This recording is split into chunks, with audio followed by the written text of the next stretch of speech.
Good afternoon, YouTube. Good afternoon. It's your guy J. Crew to you, coming to you once again here on this Sunday afternoon, December 26, 2021, the day after Christmas. Hope everybody had a nice Christmas. You got the chance to at least somewhat enjoy somewhat of a gathering with family and friends. And if you didn't, I hope you kind of made up for it by doing something nice on the fly. Started to do this video within the last couple of days, but I said to myself, let me just wait till the day. Um, uh, Coming at you with a video today in regard to another YouTuber by the name of Mr. David Carroll. Some of you guys may be familiar with him. Some of you guys may not. Uh, I wouldn't say he was necessarily a famous YouTuber, but to us here in the black community, I think he was relatively well known because of his opinions on things. He was one of those gentlemen that really wasn't shy about voicing his displeasure with the black community and things that he saw going on within it. Um, Mr. Carroll had been on YouTube at least probably for maybe either a decade or right up under a decade, I would say, at least from what I know in terms of cranking out videos. And again, a lot of it was focused on things that were going on in the black community. And unfortunately, I got word this past week that I believe that he has passed away. And I say it's unfortunate because Mr. Carroll, although he was controversial and probably hated by some, I really respected most of his videos. Not all of them, but I respected most of them, and I got a lot out of them. So I just wanted to speak my piece on his supposed passing. I know for people who follow him, we would expect to get videos on YouTube every Saturday afternoon. He would post them almost like clockwork, week in, week out. And in the following couple of days, he would follow up those videos with what he called one of his rabbit hole videos. For those of you who don't know what his rabbit holes were, he would post his rabbit hole videos, which were like companion videos to what he posted on YouTube each Saturday. Like if he did a video yesterday, which was Saturday, about a certain topic in the black community, he would post a companion video on his rabbit hole page by either Sunday, Monday, or Tuesday, at least from what I saw. He would post a companion video, which would be talking about the same thing, but the content will be much more hard hitting, i.e., more explicit. To get his point across, he would post entertaining memes at the title of those videos, and he would just talk about them in very, very, explicit detail. But it was something that you got out of it. It just wasn't that he was just trying to talk crazy, just be talking crazy. But if you listen to what he said and you kind of sort of look for those things within our community, you can see what he was talking about. So he was a very, very, intellectual person. And he was one of the guys who, without a doubt, got me to not only think outside the box, myself on subject matter that I thought to never think outside the box with, but he also inspired me to do a YouTube page, or he was one of the people that inspired me to do a YouTube page myself. And so for those of you who have followed me, I've been making YouTube videos since early this year around Memorial Day is when I started. But David Carroll and a few other guys on YouTube were served as my inspiration. Let me say I did not get on here to copy his content. I think there is a space and time for guys like him. So I didn't look to sort of mimic what he says, but just in general with the way he articulated himself, I enjoyed listening to his content, and I said, you know what, just in the way that he chooses to articulate himself, and the fact that he speaks so passionately on certain subject matter, that's gonna make me want to go do a YouTube page, in addition to a few other people. And so I know within the last 3 or 4 weeks, people who follow him, such as myself, we ain't seen any videos from him. And and I know I myself, I'm naturally a pessimist. So I naturally think the worst when I hear or see something. So when I noticed that Brother Carroll had not posted any videos or anything, I said, okay, either he just maybe taking a break because of the holidays or something's wrong. So I just tried to hold off on it and not really think too much about it over the past 3 to 4 weeks. Something that I did notice was that he coughed a lot, and he seemed like he was under the weather. Maybe his last 2 YouTube videos, in particular, his last YouTube video where he talking about Christmas. He had even mentioned it. He said he think he was coming down with something, and so I said maybe he'll take a few weeks to get over it, and then maybe he'll get back on the horn and get back to producing them hard hitting videos that we're accustomed to seeing from him. But unfortunately, that would not be. Earlier this week, I got the news via other YouTubers and also by going on a Facebook page where I think it's his sister's page that stated that he had passed away in mid-December. Matter of fact, right before I started recording this video, I got on Google, and I want to see, further proof of whether he had passed away or not. And I remember right before I got ready to record this video, I came across a GoFundMe page, and it was being ran by I guess it was a lady who was named Beatrice Carroll, who I take that to be a family member of his, who said that unfortunately he had passed away due to a bout with COVID. And they were asking for donations to go and cremate him. And again, I don't know how legitimate that is, but that's just one thing that I did see on Google was a GoFundMe, to have his body cremated. And so apparently this brother has passed away. But I know for young men like me, when I listened to a David Carroll, it was like listening to a high school history professor or something like that, or a college professor. He was that in depth with what he was talking about. He would reference books that he had read. He had did research. He had talked with certain individuals over the years, preachers. As you know, if you listen to this video, he bashed black pastors a lot.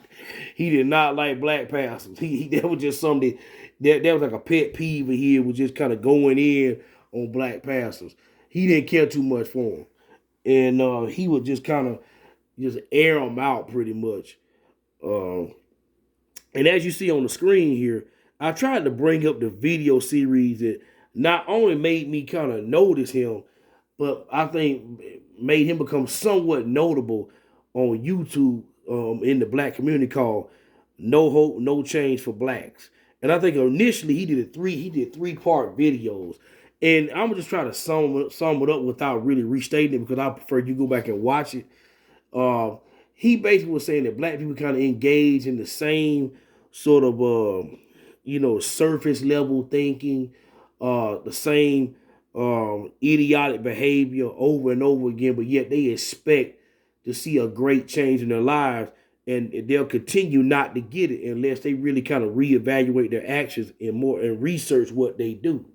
One of the things he talked about in one of the videos was the fact that black people kind of voted for Barack Obama, like in the block of maybe 95, 96% in each of the elections that Obama was running, but they didn't really see nothing come out of it for him. Even though after the first election, they probably should have seen that, hey man, this guy didn't really do nothing for us. We don't need to go out there and vote overwhelmingly in Barack Obama's favor. But black people still did it. That's just an example of one thing that he talked about.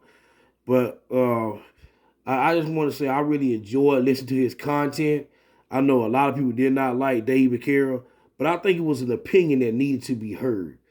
I'm gonna kind of briefly kind of talk about a couple of my other favorite videos that he's ever done. I know one of them was called Black Thug Lives Matter. I don't know if people remember that video. That was from like several years ago. If you can remember, there was a Baltimore teenager by the name of Freddie. Well, no, not teenager, but a young man. I think he was maybe in his 20s. Freddie Gray that passed away because he was in police custody. And there was another gentleman by the name of Laquan McDonald who passed away in Chicago. And David Carroll was basically going over the fact that as black people, we have a tendency to defend those that in his mind didn't need to be defended. Like, he was like, how in the world can you come out there and defend and try to memorialize Freddie Gray when he sold dope in the black community? I mean, he had multiple convictions and arrests for selling dope. And he talked about how a guy that he often criticized by the name of Pastor Jamal Bryant put together some kind of memorial for him up there in Baltimore. I don't know whether it was a park or building or something, but he put together some kind of memorial up there for him. And he was like, how the hell can y'all do that when Freddie Gray went over selling dope to black people for killing the black community? How the hell can y'all do that? He was just, that's just one of the things he talked about with Laquan McDonald.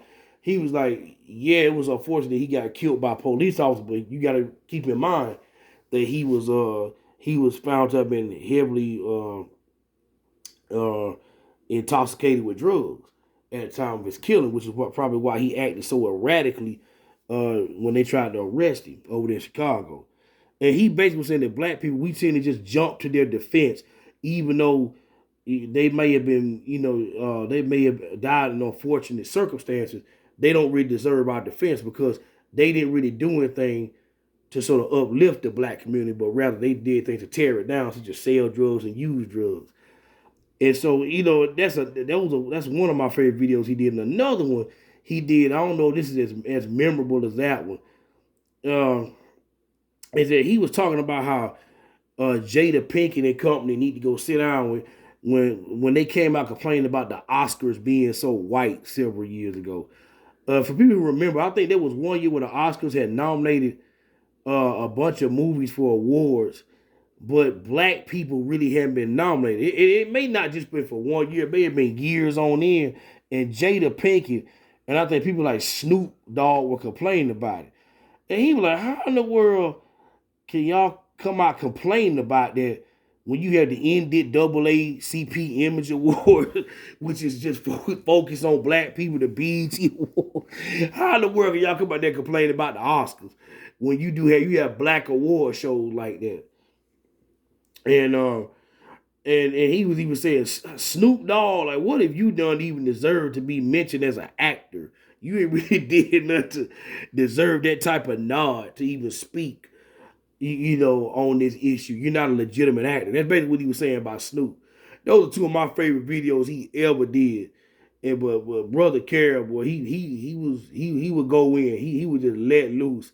And what I liked about him is once he took a stance on something, you didn't see no change in his color. He stood on that. And that's what I liked about him. He never flip-flop, his colors or nothing like that. And there were times when he did talk about people outside the black community. I think he took shots at Trump here and there. Former President Donald Trump. He took shots at him about how inarticulate and dumb he thought he was. So he did say stuff like that. But his content was mostly geared towards black people. But either way, whether you liked them, whether you hated them, I hope that many people learn to just how to articulate their opinions when you listen to David Carroll. Because again, he sounded like he was well read, he was well researched, and whether you agree with his ultimate opinion or not, you should at least respect the fact about how he put it together. And he had a couple of sayings too that I like. One of them was, repetition is the mother of skill. A lot of people didn't like the fact that he seemed to be repetitive in his video productions. He would talk about the same stuff. And he would defend himself by saying, well, repetition is the mother of skill. I'm going to keep saying it until y'all get it. And even though I probably shouldn't be laughing at this, I saw on social media this week when some people learned of his passing, they said, well, maybe he got tired of repeating himself. Like I said, I don't know if I should say that or not, but some people said it in that manner. That maybe he got tired of repeating himself. He just started to put the microphone down for good. And he will also close out a lot of his videos, by saying, But at the end of the day, you know, he would close out his videos doing that. And what's that other one? I'm trying to think of the other one. He would say it was in reference to them cigars he liked to smoke. He always talked about them triple Maduro cigars he liked to smoke. He would say if you put those cigars down on the bed next to a naked woman, 10 times out of 10, I'm gonna take them sticks. He would say stuff like that. So he was only articulate. David Carroll knew how to entertain you in his own way. So I'm gonna close out the video by saying, man, you know, even though you were harsh in the way you deliver your soliloquies, I respected you, you know, for the most part. You know, I think you made your point, and man, you did your thing on YouTube. You know, you definitely one of the people that inspired me to start making my own YouTube channel. Again, I'm not looking to copy you in any way, but I just wanted to show my appreciation and pay my respects to you. Rest in peace, Michael David Carroll. It's your boy J. Crew to you. Sign off with this video. Y'all have a good one.